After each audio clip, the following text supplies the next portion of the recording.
Après le Red Bull Ring et Nogaro, nous voici dans le Gard, à Lédenon, pour suivre la troisième manche de la Lamera Cup édition 2014. 18 voitures engagées et une fois n'est pas coutume, une course d'endurance de 7 heures est programmée. Au classement général, c'est l'équipe Actua Red Team ETC Racing qui est en tête du championnat, mais ne possède plus que 12 points d'avance sur ses adversaires. L'équipe de Joël Secaldi sera-t-elle en mesure de résister à Ores, Cars Racing ou Tech Drive? C'est toute la question ce week-end. Installez-vous bien confortablement dans votre fauteuil. La Lamera Cup sur Motors TV, c'est parti. En ce week-end du 29 juin, tous les concurrents de la Lamera Cup se sont donc donné rendez-vous sur le circuit de Lédenon, une piste longue de 3 km 156, toujours très spectaculaire. Un véritable défi technique et physique, tant pour les pros que pour les gentlemen.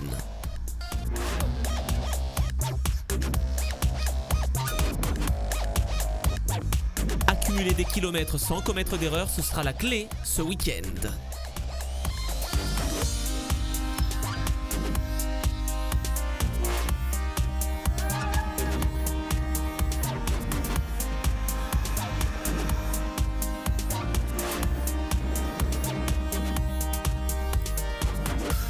Dès leur arrivée sur le circuit, les pilotes doivent se plier aux habituelles vérifications administratives, l'occasion de s'assurer que tous les papiers sont en règle avant de prendre le volant sur ce circuit technique de Lédenon.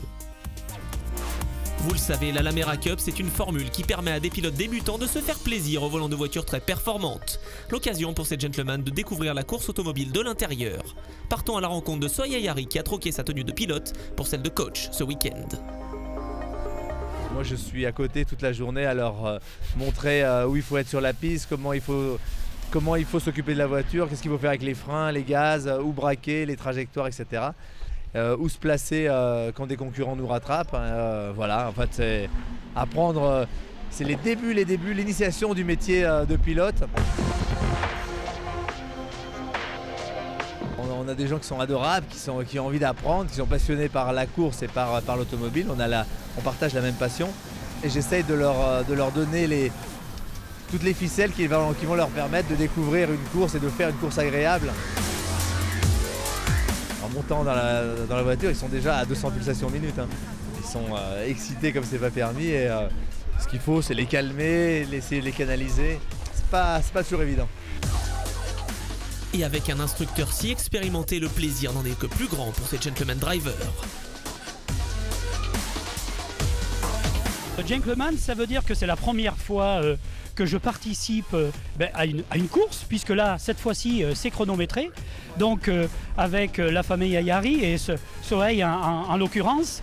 Donc, il nous a coaché un petit peu vendredi après-midi, un petit peu ce matin, cet après-midi aussi également. Et là, on commence à sentir un petit peu mieux l'auto, on commence à prendre un petit peu de plaisir.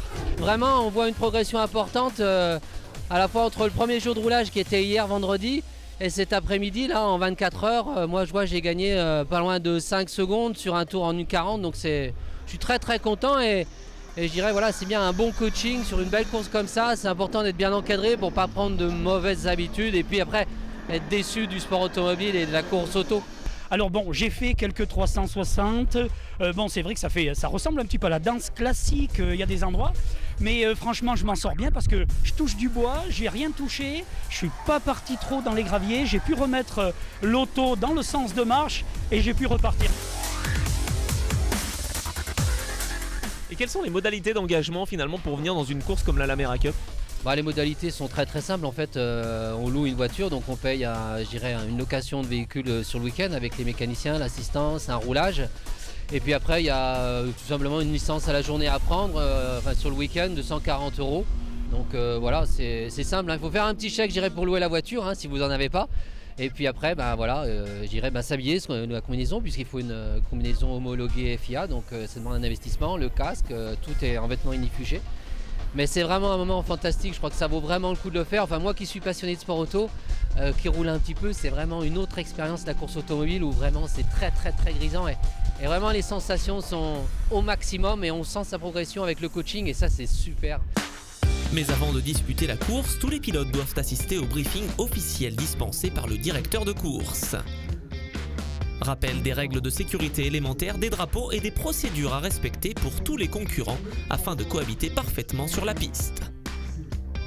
Et pour rassurer les débutants, Wilfried Merafina, le directeur de la Lamera Cup, répond aux dernières interrogations sous la structure TTM. Après les explications, place à l'application avec la découverte de ce circuit en caméra embarquée. Allez, c'est parti pour un tour embarqué avec la numéro 1, Aurès Marie 3D, à fond dans la ligne droite. On est à fond de 4. On passe la 5 pour quelques mètres. On freine, on rétrograde tout de suite en 4. On redescend en 3, puis en 2 sur la fin du triple gauche. On essaie de ne pas rater son point de corde. Là, je ne l'ai pas raté, nickel chrome. À fond. On essaie de ne pas freiner trop tard dans le virage du pont. On passe en seconde. Le point de corde est assez tard pour pouvoir réaccélérer très tôt et passer la motricité à fond. On monte en 3 et on rétrograde en 2. Ce virage, il est assez compliqué, la carriérasse. Ça glisse un peu sur la réaccel. On a les 300 chevaux qui passent. Et on arrive dans la descente. Là, je pense que c'est le virage le plus chaud du circuit. On passe en 4, on se jette un peu sur les vibreurs à droite à gauche. C'est un peu compliqué. Et on pile pour passer en 2. Et on réaccélère. Et ça drifte pas mal. C'est un petit peu compliqué dans celui-là. Et là, on arrive tout en haut au fer à cheval. On passe également en 2. Le but du jeu, c'est de ne pas louper le point de corde pour réaccélérer tôt parce que ça conditionne toute la descente. On essaie de garder la pleine charge dans ce léger droite et puis là on est à fond. Et on freine pas trop tard, toujours pour pas bloquer les roues et pour réaccélérer assez tôt. Et bingo, j'ai réussi. Et voilà, à fond les ballons, c'est parti, on monte. Et on repasse, on remonte en 4 à fond et ça fait un chrono pas trop mal. Mais bon, j'aurais pu mieux faire. La prochaine.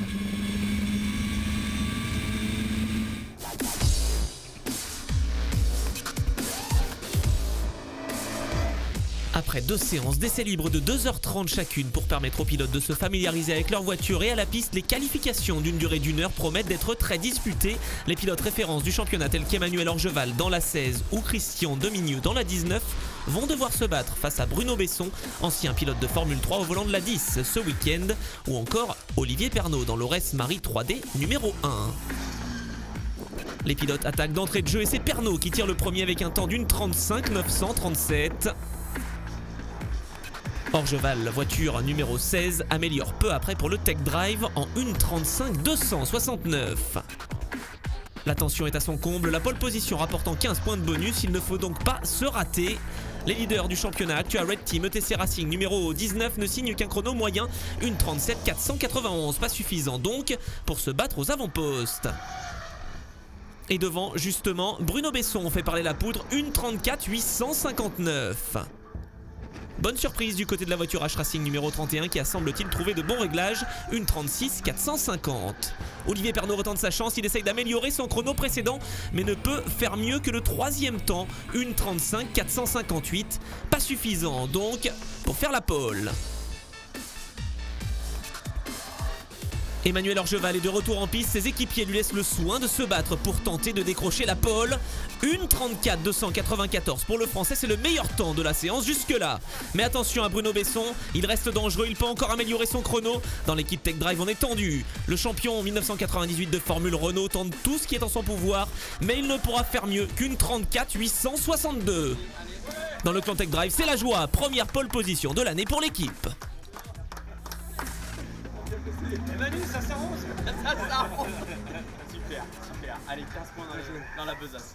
C'était très tendu jusqu'aux dernières minutes. On ne savait pas si c'était Bruno Besson ou la Aurès. Et donc c'est très sympa dans ces conditions de faire une pole position. Voilà, on est très heureux. On ramène 15 points pour le championnat. Donc pour mes équipiers, pour tout le monde, bravo à tous. Et on est très heureux de cette pole aujourd'hui, quoi.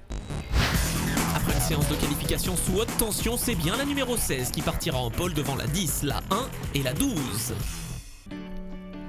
Après la tension du chrono, la détente est de mise pour tous les concurrents avec l'apéritif de bienvenue organisé par TTM. Un moment agréable à partager autour d'un verre. Dans le même temps, certains ont choisi de s'entraîner sur le simulateur speedrun très réaliste. Le lendemain, les pilotes sont tous bien reposés et prêts à attaquer la course d'endurance d'une durée de 7 heures. Fair play entre les concurrents qui se saluent avant le départ, comme toujours en Lamera Cup. Le poleman et les nouveaux leaders du championnat auront donc fort à faire face à la 10, la 1 et la 12 ou la 19 dans cette course. Tout le monde évacue, s'il vous plaît. Évacuation, s'appelle les mécaniciens.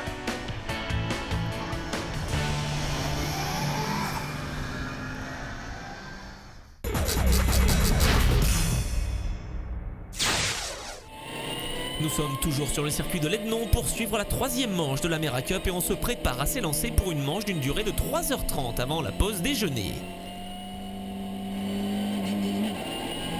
C'est parti avec un très bon envol pour Orgeval, voiture numéro 16 devant Besson et Deschamps sur la Cars Racing numéro 12. Caméra embarquée avec Frédéric Malon, voiture numéro 4, ça glisse beaucoup.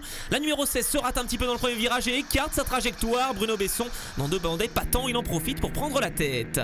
Raphaël Deschamps, caméra embarquée, prend l'intérieur. Ouais, ils se touchent. Les deux hommes se touchent avec Orgeval. Orgeval qui part en tête à queue, dans le peloton c'est compliqué. Fred Malon qui se bat au volant de sa voiture évite de justesse son équipier Orgeval en tête à queue.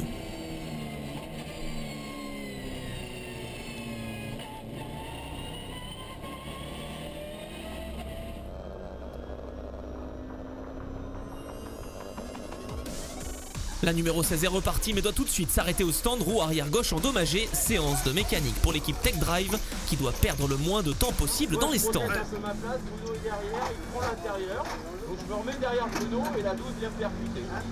On répare, tout est prêt, il y a de la pièce. Dans le même temps, les mécaniciens de la 12 sont à pied d'œuvre pour faire repartir Raphaël Deschamps.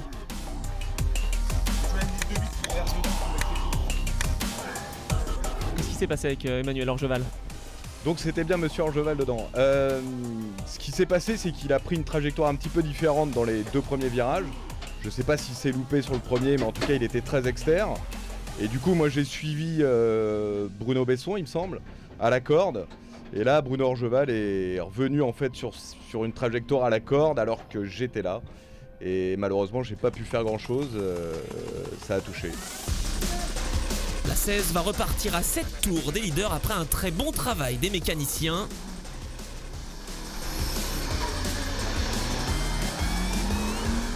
En tête, Bruno Besson creuse l'écart sur Philippe Marie, voiture numéro 1, et Pierre Coinon, voiture numéro 25. La 31 dépasse la voiture numéro 21. Belle manœuvre de la part de Nicolas Oliveira. Si la 10 est en tête, très vite, la numéro 31 se montre aux avant-postes. 2e place pour Oliveira, auteur d'un départ exceptionnel. Il devance la 19, la 1, la 25 et la 7, remontée déjà en 6e position. La numéro 16 est repartie le couteau entre les dents. L'objectif est de reprendre des tours sur ses adversaires pour ne pas perdre trop de points au championnat. Ouverture de la fenêtre des ravitaillements. Après un début de course de folie, les pilotes se préparent à prendre leur relais. Du côté de la voiture numéro 10, leader de cette course, Bruno Besson va rester dans la voiture pour enchaîner un double relais. Chez H Racing, Ludovic Faure prend la place de Nicolas Oliveira. Ils sont 2e de cette course. Signalons également l'excellent relais de Philippe Vulin dans la voiture numéro 7. 2 petites erreurs certes, mais de nombreuses places de gagner en piste. Le coaching de Soheya Yari semble porter ses fruits.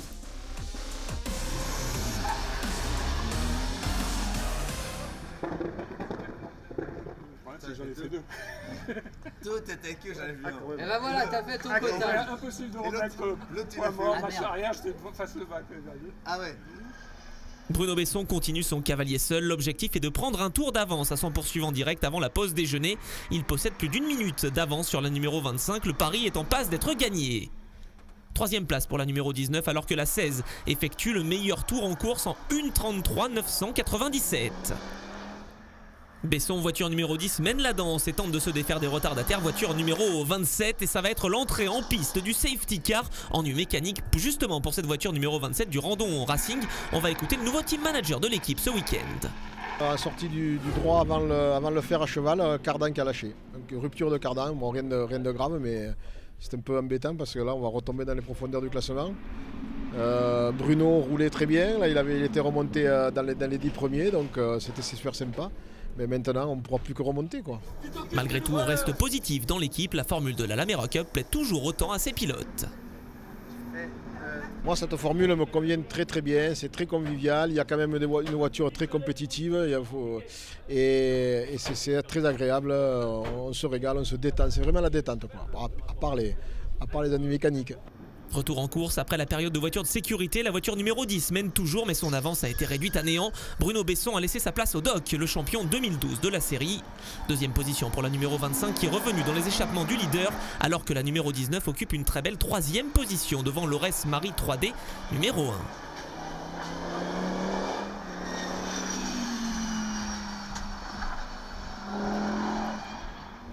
Grosse déception pour la voiture numéro 31 qui se battait pour la victoire avant de connaître des soucis mécaniques.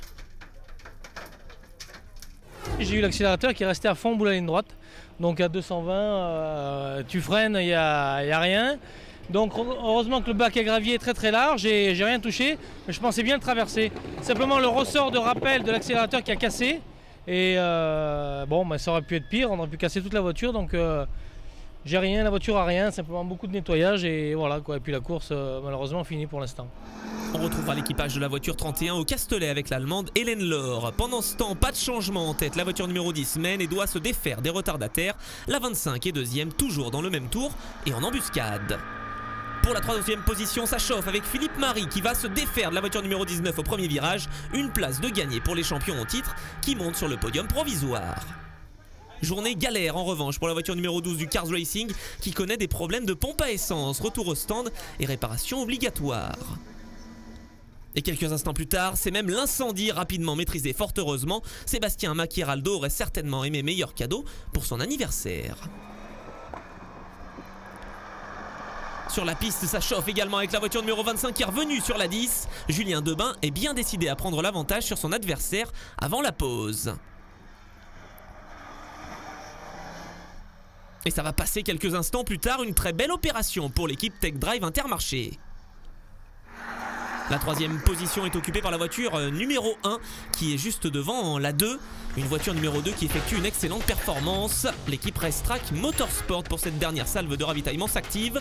On ne perd pas de temps également dans l'équipe ETC Racing de Joël Secaldi.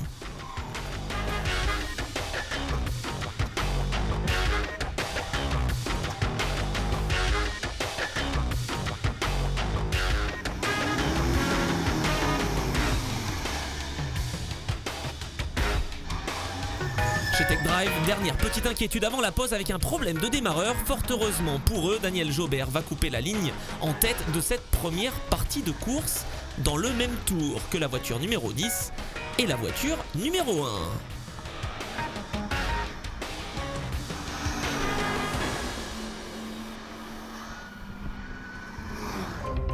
Procédure de parc fermé pour les voitures, interdiction pour les mécaniciens de procéder à des modifications. Grande absente sur cette grille, la numéro 25 qui s'est immobilisée sur la piste dans son tour de décélération.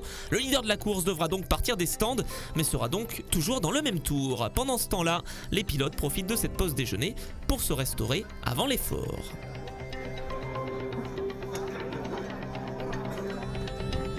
Écart conservé pour cette seconde partie de course. La numéro 10 s'élance en pole juste devant la 1 et la 2 qui possèdent un tour de retard.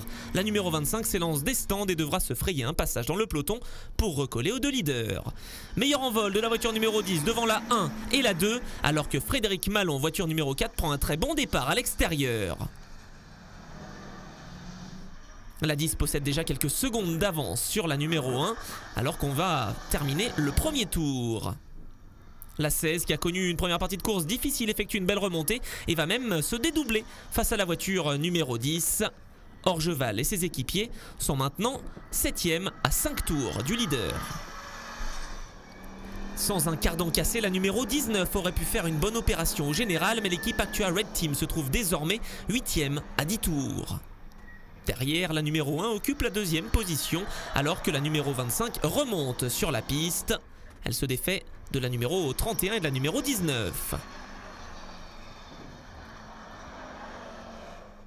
La voiture numéro 20 Tech Drive Racing effectue une course solide et occupe une très belle 5e position à 5 tours du leader. L'équipage composé de Christian Meignier, Guillaume Baudouin et de la féminine Céline Meignier sur cette épreuve voit revenir la 16 dans le même tour. Une fin de course qui va s'annoncer musclée pour l'équipage, d'autant plus que la chaleur est très importante, notamment sur ce circuit de Lédenon, dans le Gard. Il fait très chaud et le circuit est particulièrement compliqué. Donc c'est deux facteurs qui ne m'aident pas. Mais bon, on fait avec. Hein. Pour tout le monde pareil. Et est-ce qu'on va revoir Céline durant l'année? J'espère, je cherche à monter un équipage féminin. Donc les filles, je vous attends. N'hésitez pas. Et coup de théâtre dans cette course à rebondissement avec l'abandon de la voiture numéro 10 après un léger contact avec la 2. Grosse déception pour Bruno Besson, leader de la course jusque-là. Classement modifié avec la 25 de Coinon, Debain, Jobert qui reprend la tête de course devant l'Aurès Marie 3D numéro 1 de Marie Périssel et Petit, alors que la voiture numéro 2 est en surprenante 3e position. Dans le classement Gentleman, c'est la voiture numéro 33, Yari Track Experience, qui mène devant la voiture numéro 21, Actua Green Team ETC Racing. La voiture numéro 7, Harley Davidson, route 42, effectue également une belle performance. Belle opération globale des petits protégés donc de Soleil à Yari ce week-end. À l'issue d'une course extrêmement disputée, la Tech Drive Intermarché numéro 25 s'impose pour la première fois de l'année. Après la déception de Nogaro, c'est une belle revanche pour l'équipe de Maxime Bayeul. Deuxième place pour l'Aurès Marie 3D numéro 1 et la Racetrack Motorsport numéro 2.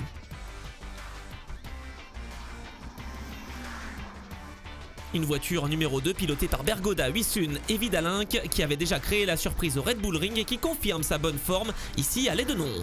La voiture numéro 16, Tech Drive Leclerc, se classe finalement 4e et reprend des points importants dans l'optique du championnat face à la 19 Actua Red Team. C'est la joie pour l'équipage Tech Drive numéro 25 qui s'impose donc pour la première fois cette année. Magnifique victoire après Nogaro, cette fois on la tient du côté de la numéro 25. C'est vrai que ça faisait un petit moment qu'on essayait de contourner autour. Là on a eu la réussite, on n'a pas fait d'erreur, donc ça nous sourit aujourd'hui. Et donc pour une première, c'est une belle première sur un circuit qui était difficile en plus, donc c'est encore plus beau. Daniel, de passer la ligne, ça fait vraiment plaisir j'imagine. Ah ouais, c'est super, c'est génial parce qu'après Nogaro on avait été un petit peu déçus samedi là. Donc là c'est génial, on a une équipe qui est très polyvalente et puis on fait attention à l'auto et je pense qu'on prend des risques quand il faut en prendre, donc c'est vraiment génial. Julien, également récompensé pour enfin une victoire pour la voiture numéro 25. On s'est donné au volant, mais ça paye. Hein. Ouais, c'est vrai, on est passé souvent à côté, en Autriche, à Nogaro, pour des petits soucis. Mais là, l'équipe, le staff, les mécanos, je les vois à côté. C'est fantastique pour eux, l'équipe Tech Drive a été fantastique. Confirmation du classement de la course avec la victoire de la numéro 25 devant les champions 2013, la numéro 1, et la numéro 2, auteur d'un magnifique podium. Après les 3 premières manches, c'est la Tech Drive Leclerc qui mène avec 459 points devant Actua Red Team ETC Racing 440 points et à égalité Tech Drive Intermarché et Aurès Marie 3D. Le bonheur est total sur le podium pour les vainqueurs en gentleman, tout comme pour les vainqueurs au général.